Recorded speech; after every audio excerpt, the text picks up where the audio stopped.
Greetings. This is Abel Enzo of the Iron Realm podcast, and you're listening to Tale of the Manticore. The following podcast is intended for a mature audience.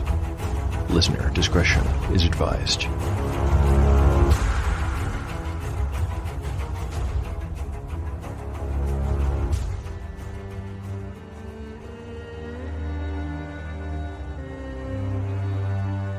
Welcome back to Tale of the Manticore, Season 2. Like the creature from which it takes its name, Tale of the Manticore is a mashup, a crossbreeding between two different species of storytelling. Here you will find the unpredictability of old-school RPG paper and dice games with the storycraft of a dark fantasy novel. No character is sacred, and no character will be spared if the dice decide their fate is at hand. According to lore, the tail of a manticore is barbed with cruel iron spikes. There will be much pain in the days ahead.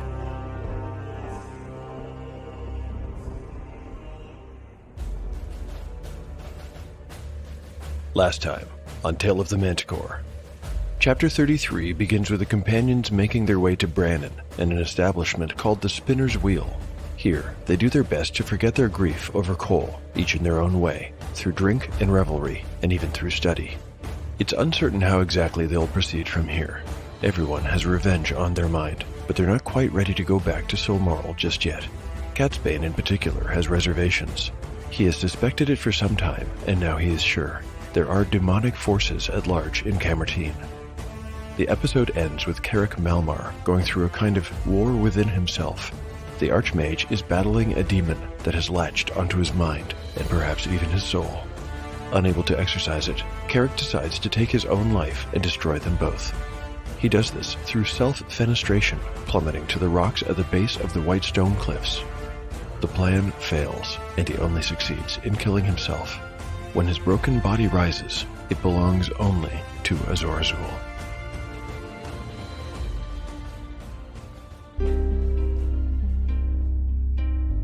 Chapter 34, Part 1, Day 109, Afternoon. Party status: Yellowfly, 17 of 26 hit points. Shawnee, 9 of 19. Catsbane, 12 of 12. Spells available. There are no spells available. While something terrible had begun just one day's ride to the north, the companions, unaware, were focused on their own troubles. Only Catsbane had any inkling of what was really going on. And then it just flew off before I could get a second look. I don't care about your blue-eyed crows, or your three-legged frogs, or whatever else haunts your dreams, Catsbane. And just listening to you gives me a headache. Look, I doubt you not. That warlock was in league with devils. Don't most of your kind deal with spirits and such? I'm no warlock, Yellowfly. You know that. I belong to the... Aye, fine. But you've told us you speak with things from other worlds. That thing on your forehead by way of example. Have you never drawn power from an evil being before?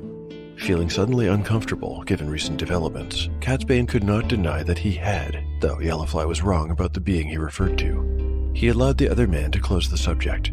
When we get back, you might visit that church library again, I suppose. Do as you please, Catsbane. Jace, nearby, was only half listening to their conversation, but he perked up at the mention of their return to Silmaril. We should leave today. I'm with you, if you need help in getting justice at the Windy. They cost me several good friends. We're not going back today, nor tomorrow. I'm still not fully healed, neither are you. And don't tell me you haven't noticed Shawnee's wounds. The rogue was the worst off of them. Although she tried to hide it, they could see that she moved stiffly and with pain.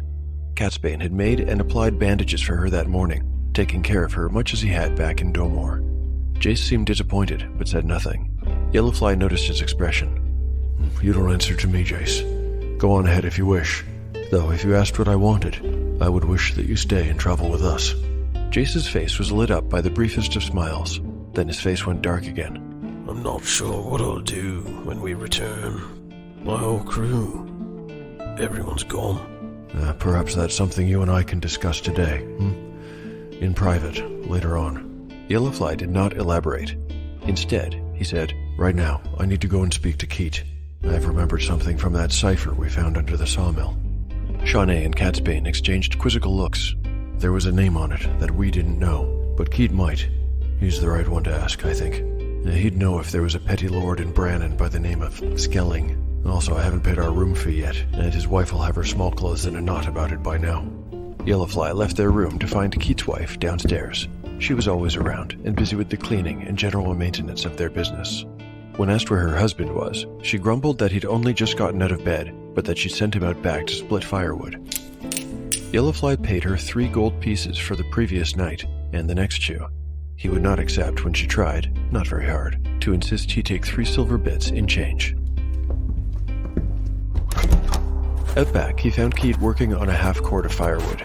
Judging by the jug of cider he had cooling in the snow and his lack of progress, he planned to take his time with the task.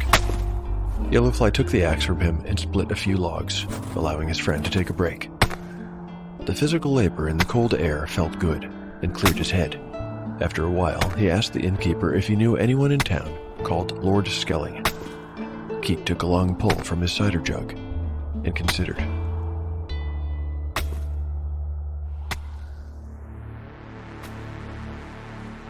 Lord Skelling is an NPC that I used in Season 1. He's probably not been seen much in the last 20 years, and he doesn't live in Brannon. He lives in Burke, which is almost 3 days by horse to the south, and marks the very southern limit of Camertine's borders. It's not a given that Keat would have heard of him. Another noble would, but an innkeeper who was born in Brannon and probably never left town? The more I think about it, the less likely it seems. I'll give it a 1 in 6 chance. In a way, this is a very important role because if Keat does know who Lord Skelling is, and if the party chooses to investigate further, it'll take the story in a new and wildly different direction. Okay, let's find out. Rolling a d6. If I roll a 1, that will indicate he does know. The roll. A 4. Keat simply shrugs, smiles, and takes another drink, allowing Yellowfly to continue splitting logs for him. Later on in the day, after a few hours of hard labor in the cold has cleared his head, Yellowfly takes Jace on a walk so they can have a private talk. You probably know what they're going to discuss. With the tragic death of Cole and the elimination of Jace's entire crew, it might make sense for them to continue working together. From a game standpoint, an extra PC would be nice, but the situation is not as simple as answering the question, do I want Jace to become a player character? The reason for that is, Jace is not voiced by me. Actors usually volunteer to contribute their time and talents to the show for a cameo appearance, or with the understanding that the commitment is a short run of episodes. Asking for more feels like it would be in poor taste. When that does happen, like with Catsbane for example, there's a conversation that has happened well in advance. So, DM fiat, or even rolling the dice to determine if Jace would join the PCs, isn't going to work. But how about this? I'll use the real situation as the mechanic. What I mean is, I'll ask the actor who voices Jace if he wants to become a permanent member of the cast. If he says yes, Jace says yes. If he politely declines, Jace politely declines. Using real life to determine the plot of an RPG is kind of weird, true, but I also kind of like it. It's randomness, served just a little bit differently. Hang on while I email the actor.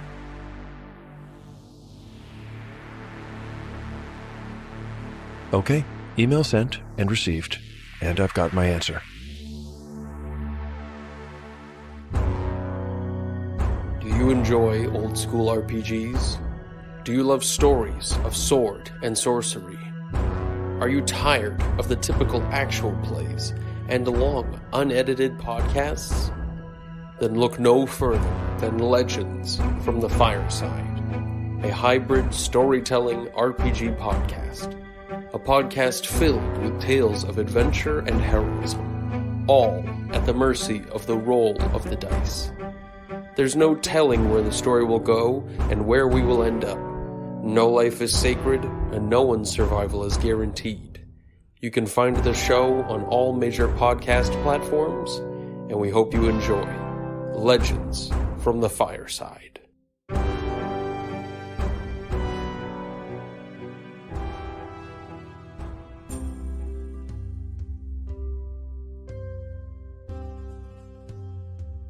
Chapter 34, Part 2, Day 109, Afternoon.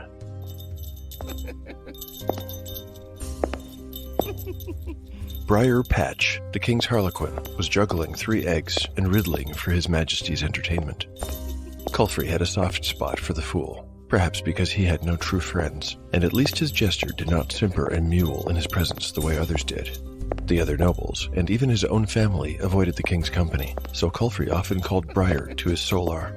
Today they were not in the solar, but the throne room. Culfrey was taking a long break between petitioners, most of whom were merchants squabbling over their contracts, and exceptionally dreary. What can you put in a bucket to make it weigh less? Go on, tell us, replied Culfrey, already smiling. A hole, you fool! Chirped the jester, flinging one of his eggs higher and then pretending a near miss. His big brown eyes and the huge gap between his teeth made him look strangely infantile, though he was well into his 40s. No more fool than you, Briar, replied Culfrey. He removed his crown and scratched his forehead before replacing the golden jeweled band. Briar capered across the green carpet runner that led up the dais to the double throne. The queen's seat, as usual, was unoccupied. Her Majesty was seldom ever seen in the throne room. What has a bottom at the top? Briar's 3 peaked cap and bells jingled merrily with the jester's constant movements. We think we've heard this one before, said Culfrey. He was getting bored. Go on, then. The answer is, of course, Your Majesty's legs! Legs, oh my. Culfrey chuckled mildly, more at Briar's deliberately stupid laughter than at the joke. Aren't you a clever egg, Why do we still find your poor japes amusing? One more, Briar. Then we must invite the dullards back in. Briar bowed so low he could have kissed the carpet. Somehow the trio of eggs remained aloft while he genuflected. He rose and danced to the side, off the green strip of the runner and onto the stone floor. Oh, yes, Your Highness. Right away, Your Highness, he said, with mock obsequiousness. Ooh, I know, said Briar, as though the idea had only just occurred to him. Let's have a wager. A wager? Just so. It would be amusing. You'll see. Come, Briar, we really must get back to work. Oh, it would be quick, I promise. Briar gambled and capered back and forth, ever juggling his 3 eggs. If I can drop one of my raw eggs from a height onto the stone floor without cracking it, then I win. Impossible, scoffed Culfrey. Good. Then we have a challenge. Now, the stakes. If I win, I may call you a fool. And if we should win? And then you may call me a fool. Well, that hardly seems fair, as you are a fool already. Then you may call me king. Ready? Here's the toss. Briar launched one egg high into the air, spun about, and caught the other 2. Then he spread his arms to the sides and bowed in one fluid motion. A moment later, the 3rd egg hit the flagstone floor with a predictable wet crunch. As the yolk ran into the crevices between the stones, Briar looked up and, wearing a comically smug expression on his face, declared, There, I have won. We think not, said Culfrey, looking at the smashed remains of the egg on the floor. I am, and I have, and it's clear to see. I have dropped the egg on the floor without cracking it, not even a little. What's your game, Briar? Are you blind as well as foolish? Look here!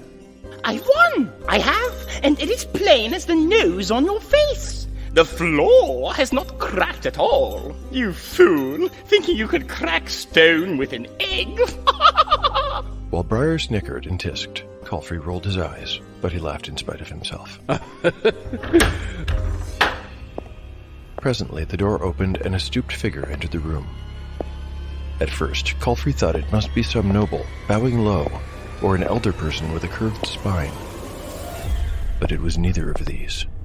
Carrick? Where the devil have you been? And what's wrong with your neck? The mage's robes were wet and torn. His movements were unnatural. He did not look up, nor did he reply. He simply walked, with lurching, jerky steps, across the room, towards a door on the opposite side. Archmagus, attend us, sputtered Culfrey, indignant. All the good humor had drained from his face, and now his features were dark. Stop this instant! Briar backed away, accidentally stepping in the broken egg. Little shell bits crunched under his curly-toed slipper. Carrick stopped and turned. Culfrey now saw that the mage's lolling head was covered in blood on one side, and his usually wispy white hair was plastered to his skull under the hood. Carrick, explain yourself, demanded the king, with more ire than compassion. King of fools, came the voice that was not Carrick's. As he spoke, he raised his hand, and a cloud of sickly green vapors materialized around Culfrey's head. At first, nothing seemed to happen. Then, Culfrey blinked hard, shook his head, and sat down on the edge of the dais' step. His jaw fell open, and a thin stream of spit dripped from his lower lip onto his chin. His eyes opened wide, but they seemed blank and unfocused. Briar backed away a bit further. His usually goofy face was now drawn and severe. The edges of his mouth were widening in fear, and when Carrick addressed him, he shuddered. take the crown. Briar obeyed without hesitation. He plucked the crown from Culfrey's head with hands that shook. Give him your cap. He did as he was told. Good. Carrick turned and limped the rest of the way across the throne room, leaving Briar behind with Culfrey, who now sat with a pendulum of spittle dangling from his mouth. The king was smiling like an idiot. He began to laugh. It was the worst sound Briar Patches had ever heard.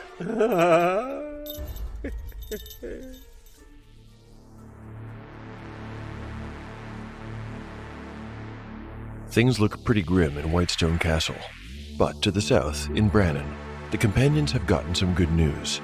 Jace has agreed to join their crew. In game terms, Jace is making the transition from NPC to PC. Funny, the longer I do this show, the more I wonder if there's really any meaningful distinction. Well, anyway, game philosophy aside, what that means right now is that I need to roll up his stats. All we really know about Jace coming into this process is that he's a level 2 fighter and that he has a lot of hit points, that his father was an ironmonger, and that he has been described as responsible by his erstwhile teammates. Let's get 3d6 ready and roll up his stats. I'll only interfere with the rolls if they force a serious retcon of the character. Otherwise, it's 3d6 down the line, re-rolling on a 5 or less. Strength, a 9. Intelligence, 8. Okay, so he can't read. Wisdom, 11. So far, so good. Dexterity, 12. Constitution, 13. Interesting. This will retroactively affect his hit points. Charisma, 11. Well, that all makes sense. The strength of 9 seems a bit low, but not especially so. Working in a smithy and being a fighter does not necessarily mean Jace would have an above-average strength. I'm not going to change a thing. These scores make good sense to me, so they stand. His already impressive max hit point score of 16 jumps to 18 with that Constitution bonus. That's not the only increase we're going to see either, because the move to PC means that Jace will level up right now. For level 3, he gets new hit points and potential stat increases, rolling a d8 for new HP. Wowza, I got a 7. Plus 1 makes his new total 26. I think he'll be able to fight alongside Yellowfly just fine with a score like that. How about stat increases? I won't reroll for his previously gained level. We'll just start from here. Strength, 3. Intelligence, 5. Wisdom, a 3. How about dexterity? A 2. Constitution, a 2. I wasn't going to get lucky there again. Charisma, a 6. Cool. He got one. 11 becomes 12, and we are essentially done. I might mention that Jace wears the chain hauberk taken from one of Ciro's dead bodyguards, giving him an AC of 14 until he can get a shield. He fights with a short bow, also taken from a dead bodyguard, and a longsword. You know, I realized the other day I've been delinquent in updating my blog, at least in terms of character sheets and stuff like that. So I promise to post a full array after this episode goes live. Stats and inventory for all characters as they stand right now in episode 34. Check it out if you'd like to see the numbers behind the story. And I'll try and update it a little bit more regularly going forward. Chapter 34, Part 3, Day 111, Evening, Party Status, Yellowfly, 21 of 26 hit points, Shawnee, 12 of 19. Catsbane, 12 of 12. Jace, 26 of 26. Spells available. Catsbane has memorized Magic Missile, Read Languages, Mirror Image, and Invisibility. Although the sun had not set when they arrived back in Silmoral, the city gates were already shut, and Yellowfly had to bribe the guards to let them in. It had cost double what he had expected to pay, fully 4 gold pieces, 2 to each of the grim-faced men in their plate mail armor with the red sashes across their breastplate. After the money changed hands, one of the guards, an ugly man with pockmarked skin and a patchy beard, turned the key and opened the sortie gate. The companions, who had been waiting a little distance away, approached and passed through.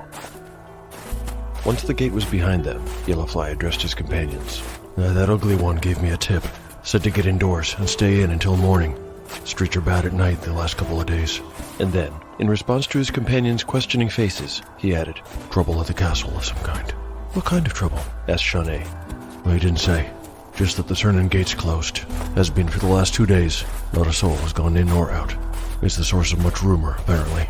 Not our concern, said Shawnee. Precisely. I don't give a rat's fart about what goes on behind those walls, but I am concerned about the other part. If there's been more crime in the last few days, well, that's something we should try to learn more about. Anyway, those questions can wait until tomorrow. The quartet were making their way towards the Warrens. Somewhere ahead, and deeper into the darkening sprawl of the city, the bells of Vestaluna's cathedral rang, signaling the start of evening prayer. To the west, the blood-colored ball of the sun was sinking below the black silhouetted line of the city walls. I should be glad when it's done, said Catsbane, pulling up his hood. I'll be glad when they're dead, replied Yellowfly, without looking back. He was walking ahead of the rest of them by a few paces now, with Shawnee behind him and Catsbane and Jace in the rear. What I mean is, I should be glad to go home and sleep in my own bed again. His tone changed when he realized. Oh, Jace, I suppose you'll be rooming with me now. While Yellowfly did not respond, Shawnee did look back over her shoulder. At first, Catsbane took her expression, with the way her eyebrows slanted down at the sides, as compassion, until she said, You know we can't go back there, right? Not ever. It hadn't even occurred to him, but as soon as she said it, he realized it was true. He felt somewhat naive for not having come to the same conclusion on his own. Oh yes, of course. We sent Easley there. Shawnee nodded. Right. So now the Winks know where we live. They'll be watching it, or have trapped it, or both. They walked in silence for a few moments before the wizard ventured. I suppose all our personal things... Gone. You'll never see them again. Like Catsbane, it didn't occur to me right away that the PC's base of operations was compromised. Of course they can't go back there, and of course the Weeping Eye will have ransacked it days ago. It's extremely likely that the place will be both watched and, somehow, trapped. Given all that, I was trying to decide how much of their money the PCs would carry on them at any given time. By my calculations, and if my notes are good, the party had 1 platinum piece, 222 gold pieces, and 24 silver when they left the city. That's quite a bit to carry, even spread amongst them, as it's reasonable to assume they'd do. I'm going to say they can keep half. I'll also give them that platinum piece as a freebie.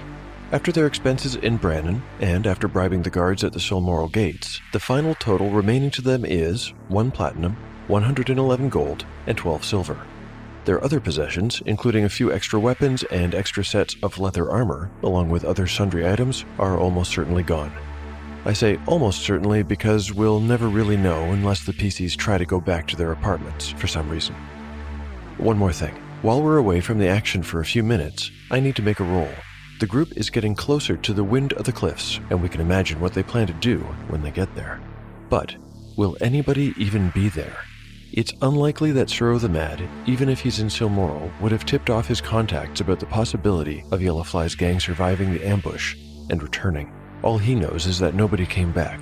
I'm sure he'll be very watchful, maybe even paranoid, but I think it's unlikely he would reach out with such a vague warning to his contacts. Let's make it random. I'll say there's a 1 in 3 chance that Suro returned to the city and warned anybody about potential survivors. That number might be a little high, but it does keep things interesting. Okay, on a d6, a 1 to 2 means that Easley and Janelle have been warned. A 3 to 6 means that they assume Yellowfly's gang is dead. Here's the roll. All right then. In the twilight, the wind of the cliffs had a lonesome look. Its roof of thatch and pitch was still bowed and drooped in the middle like a hammock.